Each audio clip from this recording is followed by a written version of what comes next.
Okay, cool. Let's give it a second try. Cool. Thank you very much, Mesharlan, again for joining us. You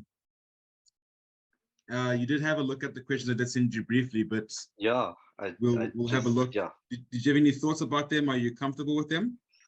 Yeah, I'm fine with them. I just wanted to thank you and your group members for including me in this. I'm hoping that I can add value to all of you and to your assignment.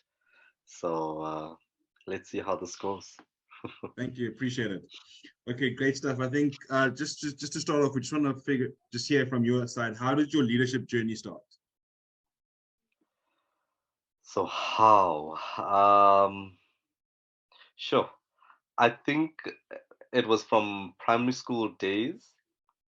Uh, yeah, something as I mean, now in retrospect seems small, but actually not menial because everything added up and paved the way forward to um, where I am and how I function today. So yeah, I guess from school educators choosing me as class representatives, being on SRCs, school um, prefects, etc.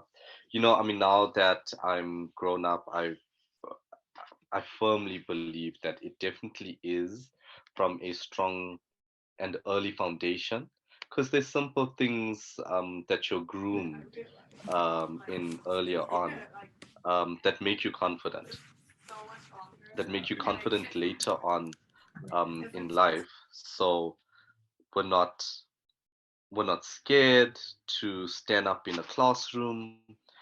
We're not scared, and that actually aids us when we need to lead. Actually, so I mean, yeah, from primary school all through high school. I mean, being we had this mini parliament thing in school. So I was Minister of Finance. I was on the executive council of our SRC. I was deputy chair. All the way into varsity when I was chairing societies then. And I think that's when it really cultivated, or rather, I really got to cultivate some leadership um, in me because we would sit in meetings with the VC, etc. And this is now, when you're first year, second year, etc. So it was, yes, I think I had people in my surroundings that saw um, these skills Yeah. and really developed it. And I definitely also my parents. I mean, they treat both my brother and I very differently because we're very different people as well. They pushed me more because I was more an academic child, public speaking, leadership, etc. So I would participate in all of these activities and be given that opportunity. I wasn't really the sportsman. My younger brother was sportsman of the year, Yeah. and that's okay. So how did it begin? Yeah, I think I think, that's how. yeah. Pardon? Sorry, I want to just maybe pick on something you said there because you had mentioned that you had people around there that supported you. So was that in the form of a mentor? Was that in the form of a coach? Or how did the support structure come about? So it was obviously in different phases of my life. Yeah. Um, it was different people. Um, yeah, it wasn't necessarily just like one life coach or one mentor, etc. I think earlier on, primary school, definitely my teachers, my parents, as I grew up, that changed because then I also, in the organization that I was part of with Bhakti Yoga and ISKCON, I had a really good mentor there where I got to lead like solid life projects, Yeah. and that was quite amazing. I mean, yeah, I could run with things myself because I mean his name was Nanjikumar.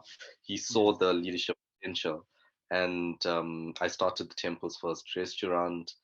I lived in a monastery for a year, and learned a ton of um, self awareness and personal development skills in that year. Yeah, started the first restaurant, numerous fundraising projects, as well as the foundation, the temple's official foundation, which was a feeding scheme wing, and it did so much more. There was education there was healthcare, etc. So that mentorship person and or people changed as I grew and as I progressed in life. Thank you for that. And how did that translate, if it did, into sort of, I guess, you like rising up the corporate ladder in your manufacturing role?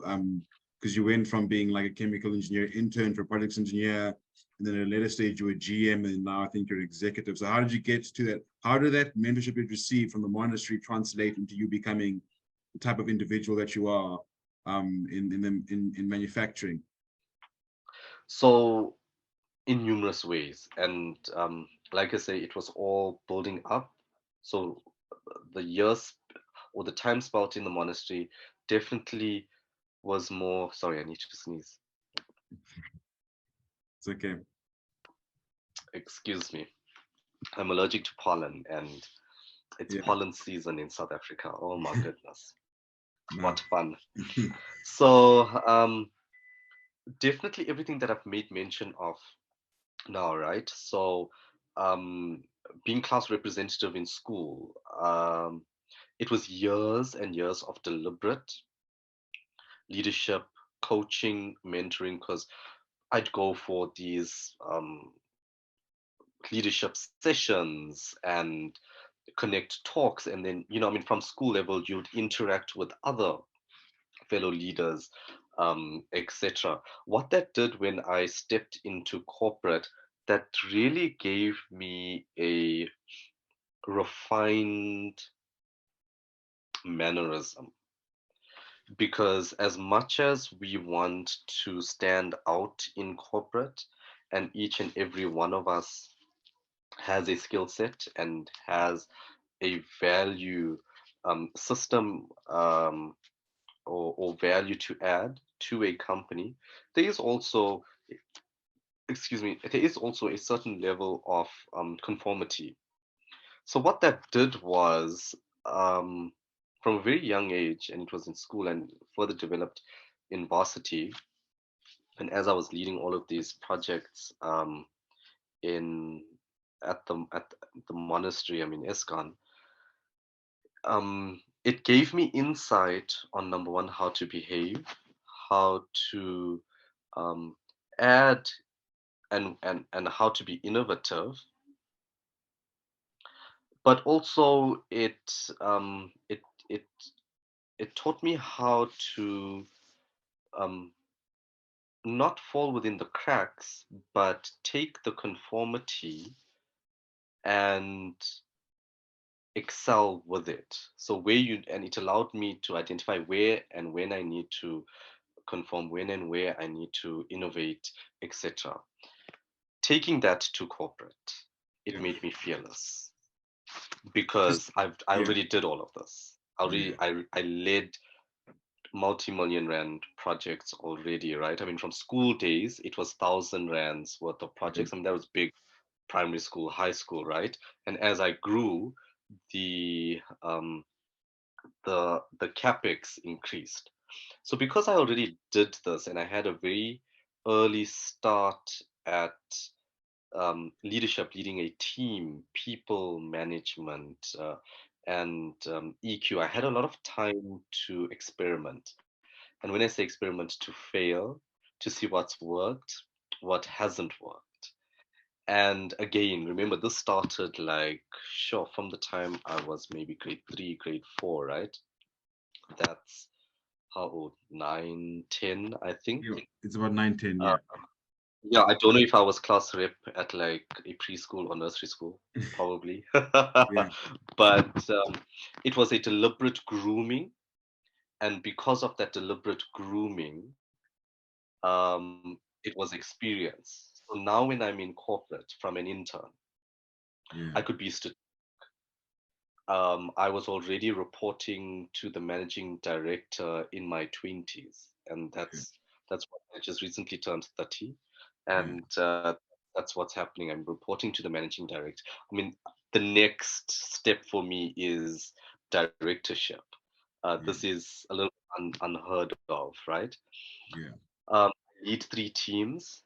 How? These are people, machines, and I think being in a manufacturing space, I can attest machines are so much easier to manage than people because you input and you kind of know what you're getting out, right? Yeah. And people, because everyone's personality is so different, there is that element of unexpectedness. So, 100%. and that's where personality comes in because everyone's frame of reference is so different. So the way we view the world, the way we reason, etc. So how have I applied it in the manufacturing space? I unintentionally, and I say unintentionally because now that I've done a course on strategy, I know what deliberate strategy is, right? But in the beginning, it was I was unintentionally strategic in the way Okay. I be boardroom, in the way I conversed with people, in the way I interacted with people, like staff functions, etc. I was present. We weren't really like really buddy buddy, but on the socializing front, etc. Because especially when it comes to leadership, and now that I've also in corporate had wonderful leaders as my mentors, I know what leadership isn't Yeah. actually. And what would you Yeah. say that is? What in your words, in your opinion, what is not leadership? Um, so let's start with what leadership is, Yeah. from my experience. And so I was hired by one of, well, at that time, he was managing director of the company. He was also a chemical engineer. My undergrad is chemical engineering. And we were the only two chemical engineers at the company. And I had a manager, and my manager reported to him. But he had an open door policy, Yeah. and he ran the company very flat managed. So there was levels of command, etc., but it wasn't too bureaucratic and wasn't too hierarchical, right? Yeah. So I got to work with the managing director as an intern. This was insane, but so exciting. Oh my Yeah. gosh, I loved my time there when I was an intern. And what he taught me was people management. And I didn't realize he was doing this just by interaction.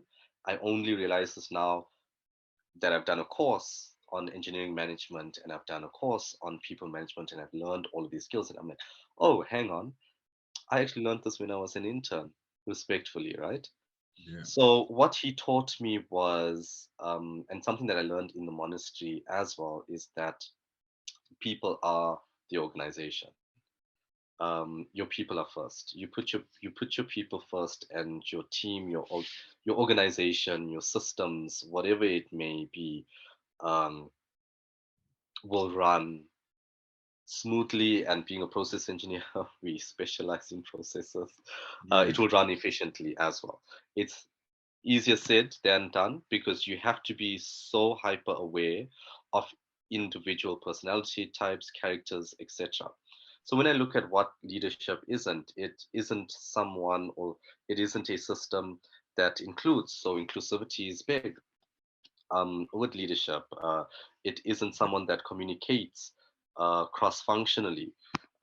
It isn't person who articulates understanding because you can only respect someone if you understand, right? That's very big, especially in a cross-cultural environment. It's very big. Micromanaging, oh my gosh, guys, can we start trusting people to do what they need to do, and then obviously giving a timeline, because y- every, in my opinion, and also this is coming from very high pressured manufacturing environment, you have to have a timeline. So allowing the person to flourish in their own space and with their own strengths. I had a wonderful manager at that point when I was still an intern that taught me also that I must surpass him, and that's when he knows that he did a good job. So I was never shackled. My first project that I got to lead and I led, I was an intern, was 1.5 million rands. The second project I got to lead was 36 million. Big jump, Yeah, big big, big. jump, because I caught their eye with that 1.5 million rand project. And that's when I got to work directly and very closely with our then marketing director, now managing director. And it was unheard of. Who is this guy at the company? He's an intern and he's working directly with these directors. But again, it was etiquette, it was rapport. When my directors used to have a 6:30 in the morning meeting, this is out of my working time, right? Wasn't a reasonably large company, but it wasn't small either. We had a staff of like 420 people. The moment we have 420, I would go in when my the meeting runs over my working time and I'm with my directors here, right? I'm an intern, remember. My job is the support function. At that time, and I knew this, because I was leading such high capex functions, I was learning skills from these directors that you don't learn in a textbook. And that's actually what pivoted me. Yes, I had to do then what followed these courses, and these were just tick boxes, actually, because remember, directors function on a whole nother level. There's a reason also that a lot of them are seen as mean, bitchy, sorry, lack of a better word, or just like fussed up, strict, etc. They have a function to do. Also, they function very top line. So even in the way I delivered numbers and capex to them, it had to be on their level. So I learned that very quickly and very early. So I had two very different leadership styles there with my then managing director who passed away from COVID, and now my then marketing director, now managing director, female as well. Very different leadership styles, and both, there's no right or wrong. I was privileged to learn these different leadership styles because I also then worked directly with our CFO, our director of finance, very articulate, a man from the UK, learned um, finance and corporate contracts um, from him.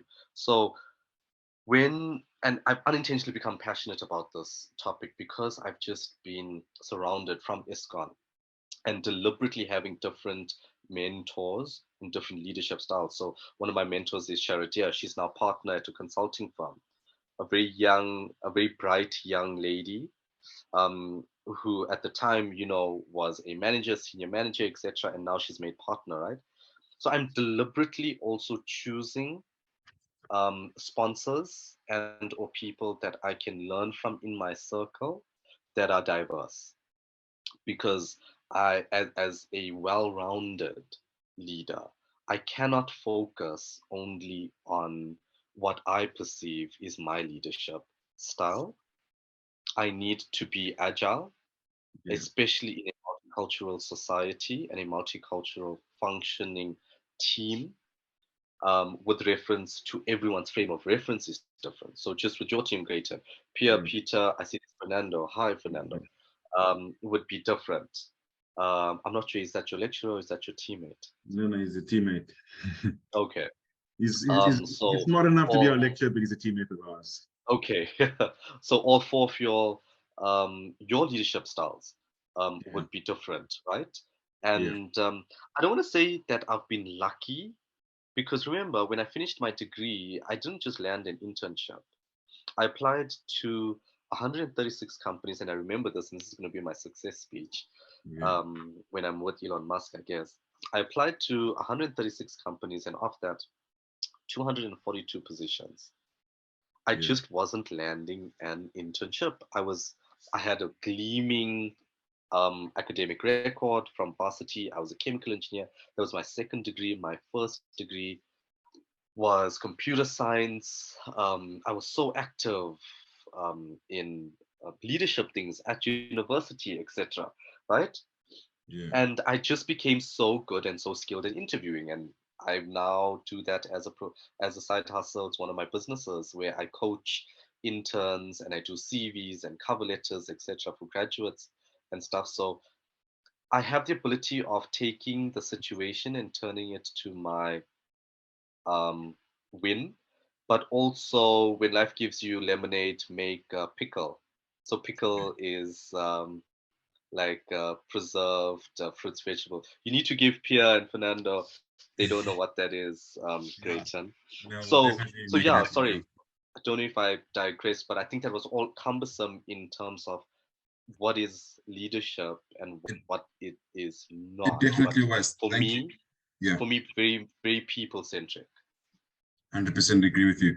It was very detailed and you covered quite a few things. You spoke obviously on cross-cultural diversity. You spoke on a little bit on, cross-cultural diversity, people management, and which sort of made me think. So I have two questions. The first one is then what would necessarily be your approach when you do the cross-cultural diversity? Because you're working with, your CFO from the UK, you and South African itself is a very diverse melting pot. We have 11 official languages, and it's also quite tribal as well. So how now do you navigate when you're leading your three teams? When you have to direct stuff, because the other interesting part is a lot of the people you were leading were a lot older than you. So how now did you navigate that all? So I currently am the youngest on Exco. It is quite daunting for Yeah, the older ones. I think that are also from a management style of you need to work for at least like 20, 30 years and then you get into executive, etc. Very fortunate as well that the directorship is very mature in agility and change because they're not stuck in their ways in that they will only allow you to be an executive as a 50-year-old yeah, or a 40 plus old, right? So yeah, especially in the manufacturing space, right? Manufacturing space is very high, pressurized, very stressful, very can be seen as archaic. yeah, So it it it really depends, and it is pivotal. It's not the all and the be all, but also on the openness of your senior or executive leadership. So, like from in my case, my directors, I have a female director, and yeah, that in itself is like something going against the grain because majority of directors in corporate are seen as male, etc. Right?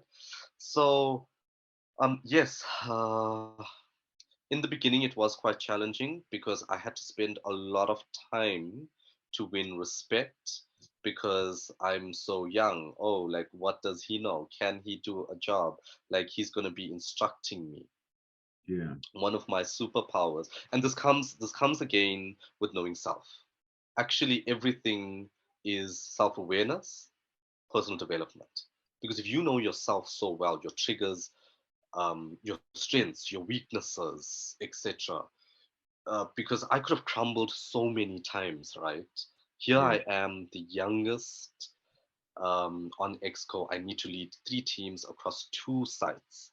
So one in Gauteng, Gauteng is a state, and another in another state, Bronkhorstspruit. yeah. So traveling between both as well, Bronkhorstspruit is about 1 hour 20 minutes travel, as well from the Johannesburg site. So I'm not always going to be at one site at a specific time.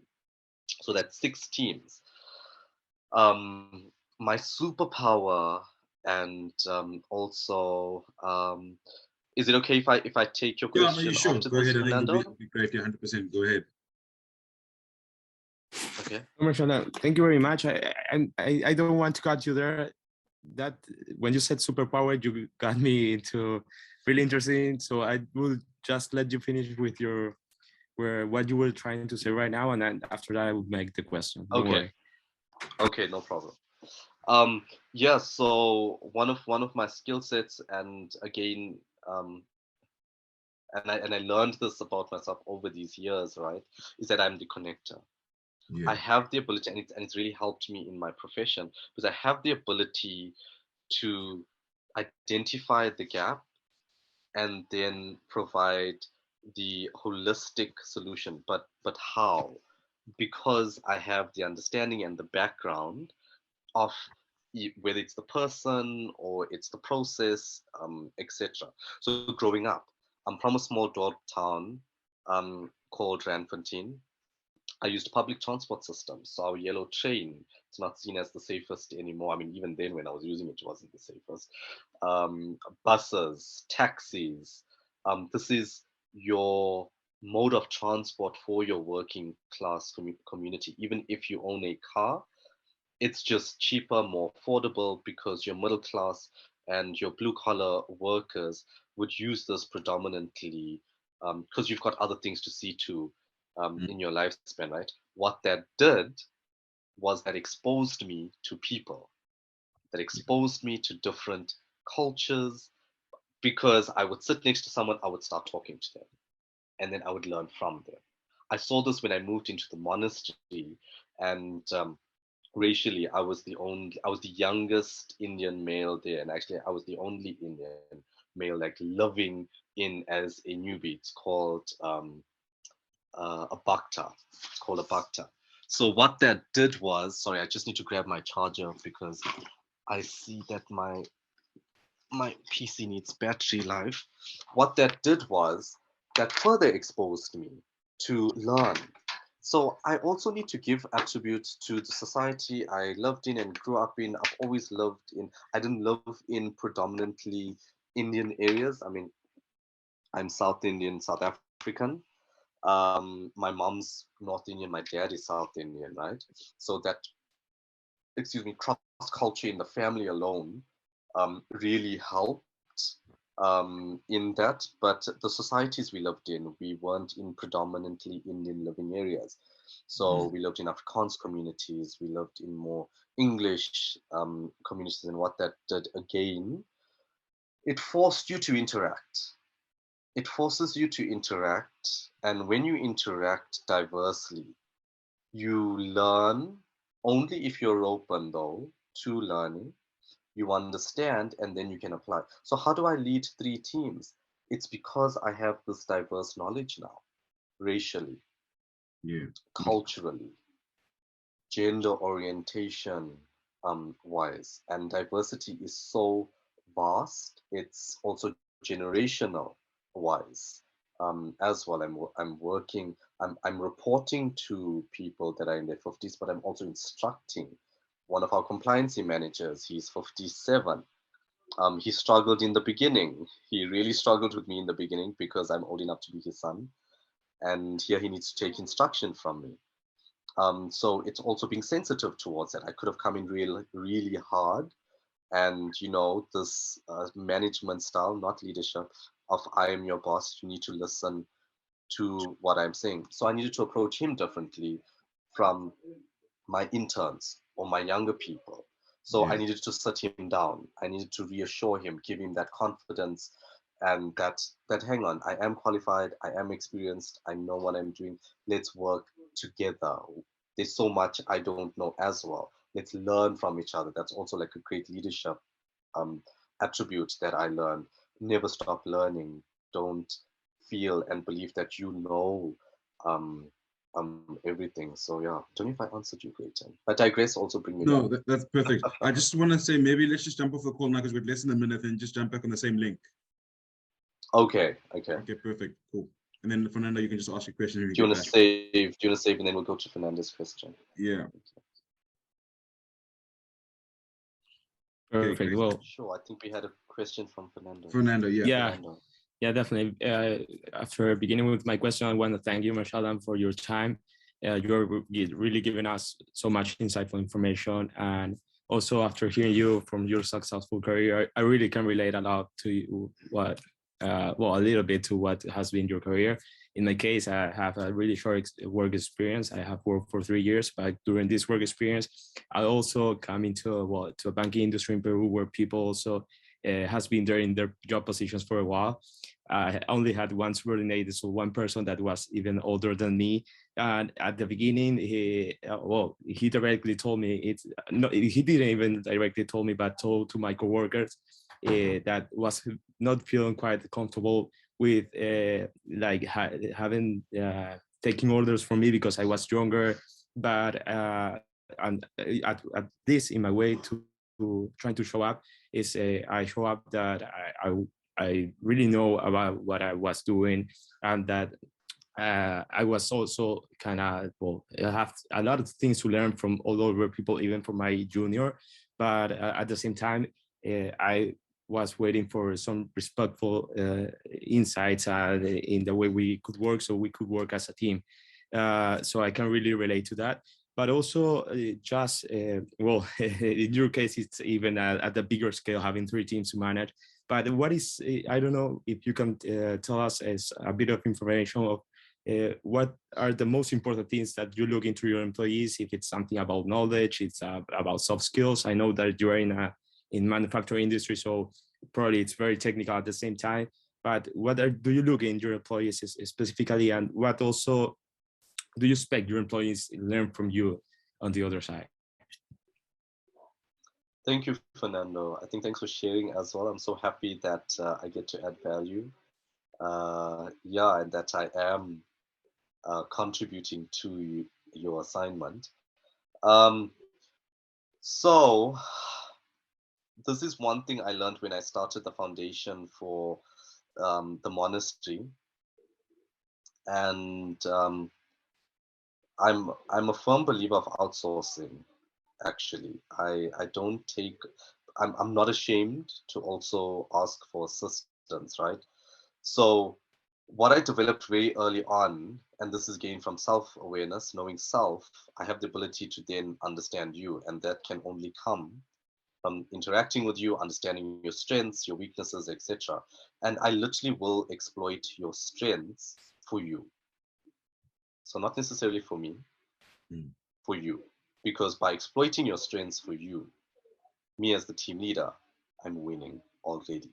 Because there's a holistic number of things and tick boxes that I'm winning because you're happy, you're feeling fulfilled, your intelligence is being uh, what's the word, challenged, etc.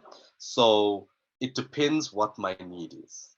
Because I have health and safety, maintenance, and projects reporting to me, those are 3 very different skill sets. So they can and they do intertwine. So I look at what my need is. So, like, for example, with my maintenance, I'm looking for more a technical background.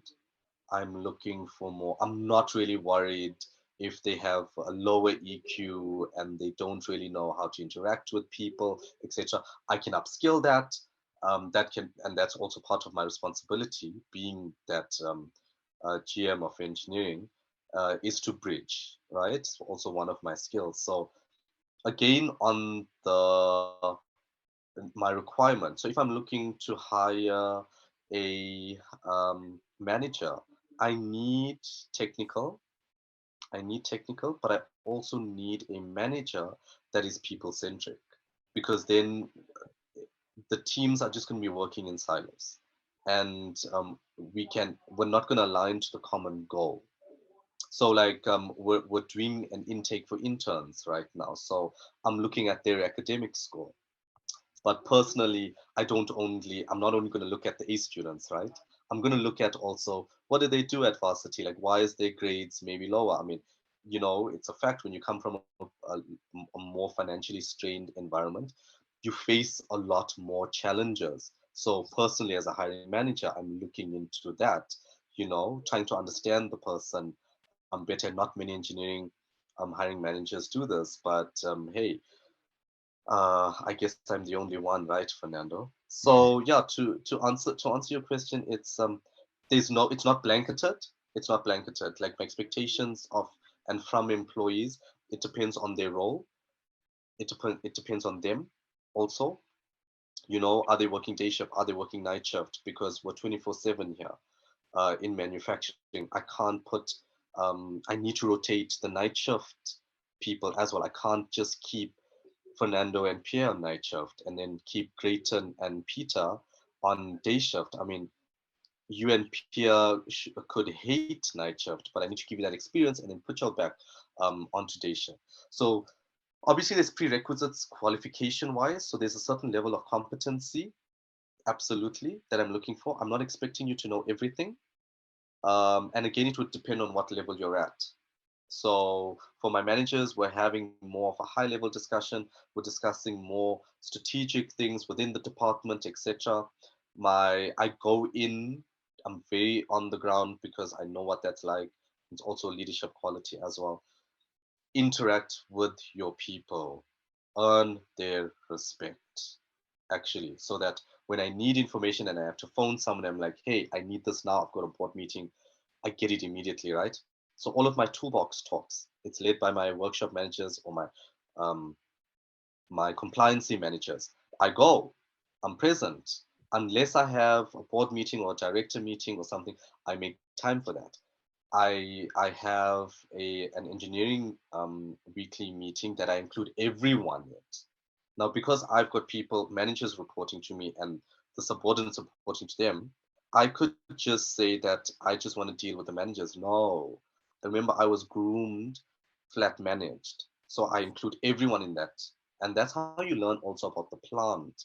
Because the people on the ground know everything that's happening, everything that's going on, etc. Right? Sometimes your CEO will give you the numbers and stuff that you want to hear, but your COO, your operations executive, will tell you actually what's going on, right? So I always need to know actually, factually, what's going on. Sorry, there was a second part to that question. You asked me what do I look for in my employees, and And what do you expect them to learn from it? But I think that you already answered both okay, in the whole answer. But it's a give and yeah, take with learning. It's a give and take with exactly. learning. I think in terms of technical, because I have a chemical engineering background, I Hmm. am the only chemical engineer there. There's so much chemistry wise that I need to impart. So I interact a lot with the lab. That's not even my department, right? But it's cross departmental function. Hmm. And chemistry, and they would often ask me for counsel because chemistry was my one of my strong points. I loved it, organic rather than inorganic, and so yeah, it just depends on the function and yeah, and on the employee. Perfect. Thank you. Thank you very much. People skills as well. Like I think like I'm always imparting that, and I'm always looking to learn from that. Yeah. Like yeah, people are our asset. They really are. People are our organization. I learned that with ISKCON as well. You know, a lot of times when you want to put the organization forward, or rather put the organization first, people misconstrue, and that's a micromanaging tactic where they do this unemotional, let me take what the emotion out of this bullshit. No, you put the people first. The people are the organization. The people are the movement. Perfect. Thank you very much, Mesharlan. Just, I mean, hearing you speak about leadership, diversity, people management, the open door policy, and having quite a flat structure that you were groomed by your first MD and mentorship and the back and forth regarding people. If you were to describe like your personal brand, right? So how you think you show up, but also how you think people perceive you. How would you sort of do that? Like in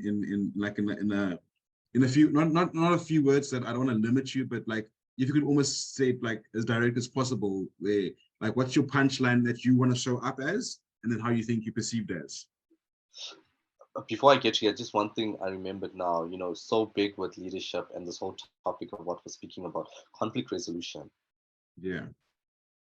This is one thing that I don't know if it was Fernando's question or one of your questions, Clayton, but conflict resolution, we Yeah. need to get more comfortable as leaders with having that difficult conversation. So, like with Yeah. reference to the guy who had such, so I didn't always have it all hunky dory. Before reporting to the managing director, I reported to someone who was much younger.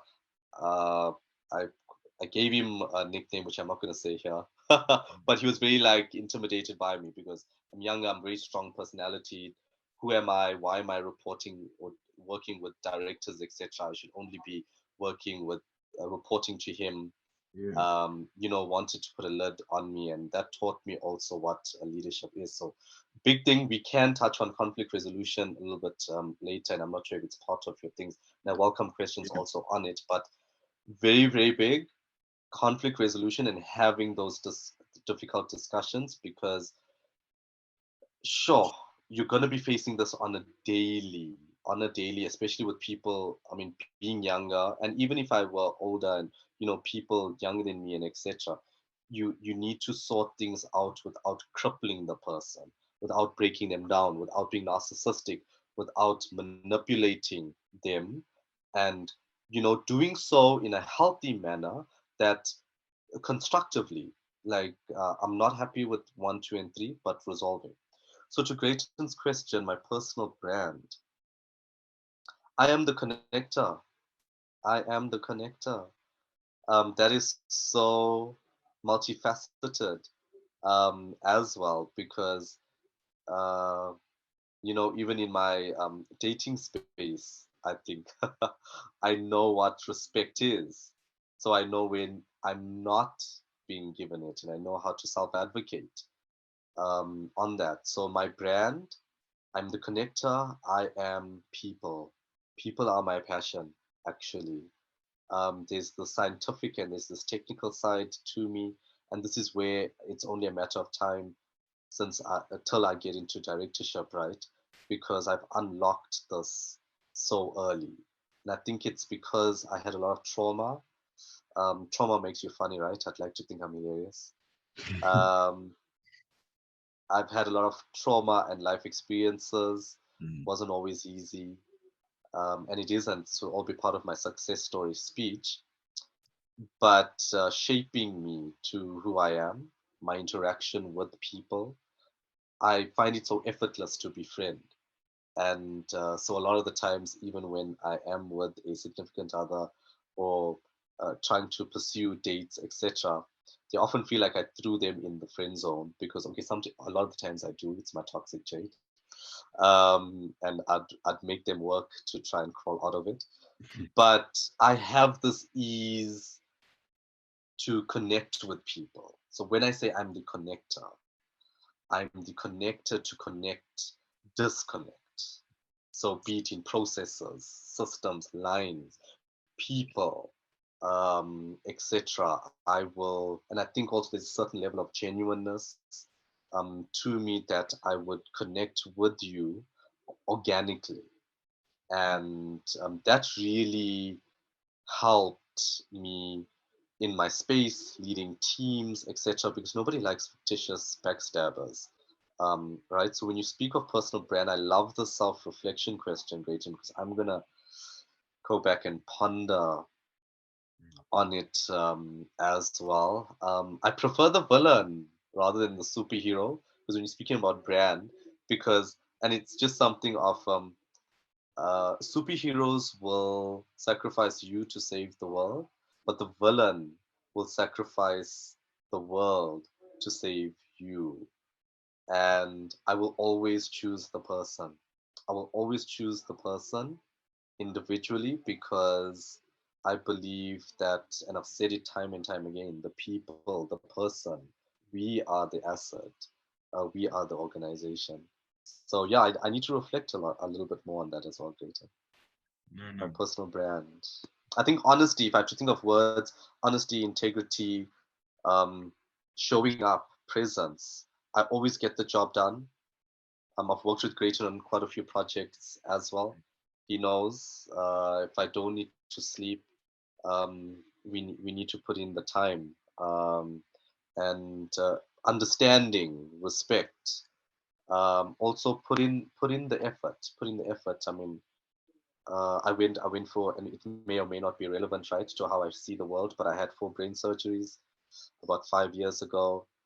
Um, I really, in terms of cognitive response, psychosis, and even psychological response, I've learned so much with my interaction, and I don't lead with this, and maybe I should, I don't know.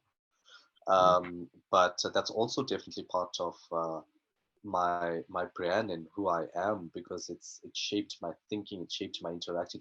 Kindness, greater kindness. That is my in choosing the person. And maybe this is my engagement speech where I will say to my fiance, I will always choose you, because I've been in situations where I needed to choose the person, and I was told we're putting the organization first, but I chose the person. I will always choose you. Yeah. So kindness, apathy, empathy, you know, higher EQ, it's leadership. People think it's like it's a weakness having these soft skills. No, absolutely not. We're human beings. Part of being human beings is being emotive, right? You have to understand, it's a person. If the person is cold, etc., that's their personality, and whatever. It's developed over years and years of trauma, their upbringing, etc. If you can understand that, you've unlocked an understanding. You can respect them better.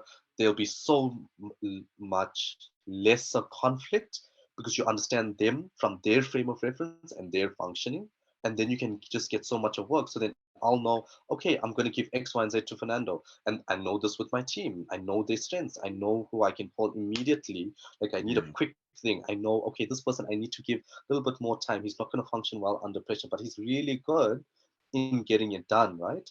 So I know Pierre, I'll give X, I'll give ABC. Peter, I'll give DEF. Grayton, I'll give LMNO, right? Example. Yeah. So yeah, I don't know 100%. if I No, answered that. you most certainly have, and you gave us a lot more insights. I mean, I'm taking away how you've dealt with trauma, how you overcome that, and reshaped Quote me yourself. more. Put me as your statuses. Call me your hero. No, I'm No, but teasing. it's perfect. But yeah, thank you so much for your time, Michelle. And we truly appreciate it. And we understand there is obviously a time difference, and you've taken away from family time to be with us. This will be your evening, our afternoon. So thank you very much. And hopefully we can keep in touch, and Yeah, hopefully expand the networks. But thank you very much for your time. Take care of yourself, and we appreciate I your think. time sincerely. Yeah, thank you, Grayton, and thank you, everyone. Pierre, Peter, are you guys okay, or do you have any questions or anything? I mean, I Not still not on have my some side. It was capacity. Yeah, it actually, you was have very covered clear. everything. So yeah. Yeah.